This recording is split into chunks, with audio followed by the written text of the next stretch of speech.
Guys, today I'm going to show you how you can remove the notification software from your REALME 60.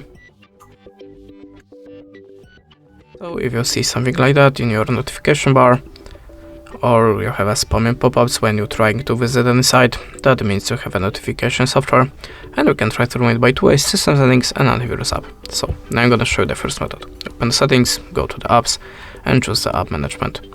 Now check all the apps on this list, and if you see something strange, the app that you have not installed by yourself, the app that you not recognize name, just open it and select uninstall. Click on the OK, and after that go back to the app list. Now look for your web browser. In my case it's Google Chrome. Choose the storage usage and manage space. Tap on the clear all data and tap on the OK.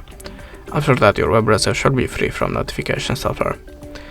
But you can also try to download antivirus app, so go to the Play Store and look for the best antivirus app for you.